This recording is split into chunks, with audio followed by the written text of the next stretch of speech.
से जो मंत्री हैं भारत सरकार में, ये दो गुजरातियों के सामने नतमस्तक हैं।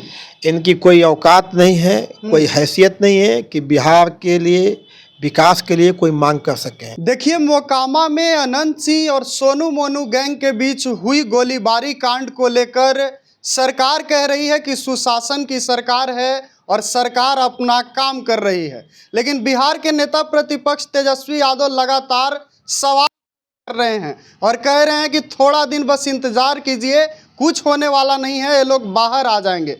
वहीं आपको बता दें कि बिहार को टेक्सटाइल पार्क नहीं मिला और अन्य 7 राज्यों को टेक्सटाइल पार्क मिलने से बिहार में जो है हलचल तेज है कि आखिर बिहार को टेक्सटाइल पार्क क्यों नहीं मिला। बिहार से ही केंद्रीय मंत्री हैं गिरिराज सिंह। इन्हीं सब मसलों पर हम बात करेंगे और हमारे साथ बात करने के लिए युवा राजद के प्रदेश अध्यक्ष राजेश यादव मौजूद हैं। सर, कैसे देखते हैं मोकामा की गोलीबारी कांड को? आपके नेता कह रहे हैं कि कार्रवाई का ढोंग कर रही है सरकार। हमारे नेता कह रहे हैं, बिहार की आम आवाम कह रही है कि कार्रवाई का ढोंग है। आप सब जानते हैं कि हजारों राउंड गोली चला है जी। इसके बाद 24 घंटा तक दोनों पक्ष लगातार बयान देते रहा। टीवी पर बयान दिया, मीडिया में बयान दिया, आप लोग को बयान दिया। इसके बाद सरकार जो है मैनेजमेंट में लगी। जेडीयू और बीजेपी के नेताओं ने आग्रह विनय कर करके उन लोगों को सरेंडर कराया। लेकिन आज भी सवाल है कि क्या जिस हथियार से गोली चली, जिस AK-47 की बात हो रही है, वह AK-47 पकड़ में आया है? वह पकड़ाया है AK-47? कहाँ गया AK-47 जिससे हथियार चला है, जिसे गोलियां चली है? और क्या केवल अनंत सिंह अकेले थे कि सोनू अकेले थे? उनके साथ एक टीम है। वो गोली चलाने वाले लोग कहाँ हैं? देखिए, इसमें कुछ नहीं होने वाला है। यह सिर्फ बिहार की जनता को आईवास है, वो मान लिए हैं और सिर्फ इसलिए है कि लोग को एक भरमा दिया जाए और कुछ दिन के बाद सब लोग बाहर होंगे, पुलिस का रिपोर्ट आ जाएगा, उसमें कोई सजा होने नहीं जा रही है, कुछ नहीं होने जा रहा है, सारा काम समाप्त हो जाएगा। लेकिन सरकार के लोग तो सर कह रहे हैं कि सुशासन की सरकार है। आपने देखा कि दोनों लोग सरेंडर किए। जीतन राम मांझी कह रहे हैं कि अनंत सिंह ने आत्मरक्षा में गोली चलाई। देखिए, जीतन राम मांझी जी बिहार के बड़े नेता हैं, बिहार के मुख्यमंत्री भी रहे हैं, वर्तमान में भारत सरकार में मंत्री हैं। वो नीतीश जी के भी बहुत करीबी रहे हैं, प्रधानमंत्री जी के भी करीबी हैं। उन्होंने ही कहा है कि अनंत सिंह सरकार से भारी हैं। जिसको न्याय सरकार में नहीं मिलता है, शासन में नहीं मिलता है, वो अनंत सिंह के पास जाता है। तो अब इसके बाद भी कानून का शासन है, कानून का राज है, कहने के लिए कुछ बच नहीं जाता है। और इसीलिए हमारे नेता ने कहा कि कुछ नहीं होने वाला है, सिर्फ आईवास है। आने वाले दिनों में सब बाहर होंगे और फिर उसी के तरह काम चलेगा। क्योंकि आज भी घटना के इतने दिनों के बाद भी आज भी पुलिस ने वो हथियार नहीं जब्त किया, या नहीं बताया कि AK-47 कहाँ से आया, किन लोगों ने सप्लाई किया, AK-47 का गोली कहाँ से आया, किस तरह से चला। सब मामला पटाक्षेप हो गया और दोनों जेडीयू और भाजपा के जो बयानवीर नेता हैं, बयान दे दे करके बिहार को, जनता को लगता है कि संतुष्ट कर लिए, उनका काम हो गया। लेकिन बिहार की आवाम यह समझ चुकी है, जान चुकी है कि सिर्फ आईवास है। इसलिए अब वो इंतजार में है कि बिहार में चुनाव हो और जल्दी से जल्दी इन लोग को हटाकर एक नई सरकार बनाई जाए। सर यादव नेतृत्व करेंगे। सर, एक और अंतिम सवाल कि बिहार को टेक्सटाइल पार्क नहीं मिला, अन्य 7 राज्यों को मिला।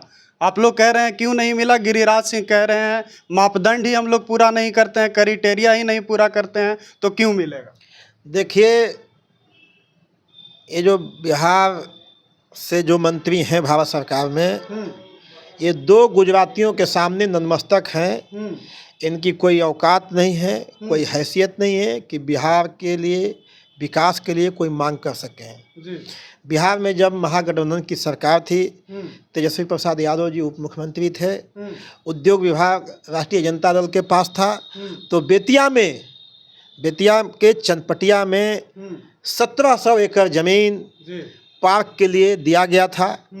लेकिन आज ये झूठ के लोग, चूँकि जब उनके दो गुजरातियों ने बिहार को कोई हिस्सा नहीं दिया, तो बिहार के लोगों पर ही उन्होंने थोप रहा है। सवाल है कि गिरिराज जी कह रहे हैं कि बिहार कैटेगरिया का पूरा नहीं करता है, फुलफिल नहीं करता, तो कैटेगरिया कौन फुलफिल कराएगा? 2 चक्के की सरकार है, बोले कि डबल इंजन की सरकार है। क्या एक इंजन फेल हो चुका है? क्या बिहार का इंजन फेल हो चुका है? गिरिराज सिंह कह रहे हैं कि बिहार में कोई सरकार नाम की चीज़ नहीं है, बिहार से कुछ नहीं होने वाला है। और वैसे भी जानते हैं कि मुख्यमंत्री जी दूसरी दुनिया में हैं, उनको कुछ चलाने वाले लोग हैं। तो ये एक दूसरे की नुरा कुश्ती है, लेकिन इसका मूल बात यही है कि ये लोग जो है अपने जो 2 गुजराती हैं, जो गुजराती बिहार को चलाना चाहते हैं, अपने हिसाब से हाँकना चाहते हैं, उनके सामने बिहार के सम्मान के लिए, बिहार के रोजगार के लिए, बिहार के विकास के लिए इन लोग की मुंह खोलने की हैसियत नहीं है, इसलिए ऐसा बात बोल रहे हैं। सर, गिरिराज सिंह ये भी कह रहे हैं कि इस तरह का निगेटिव सवाल नहीं होना चाहिए। आपने अच्छा सवाल किया। गिरिराज सिंह नहीं कर रहे हैं, भाजपा का नेचर है। जब बिहार का ही एक नौजवान पत्रकार जब बिहार के हित की बात करता है तो उसको किस तरह से धमकी दिया जाता है।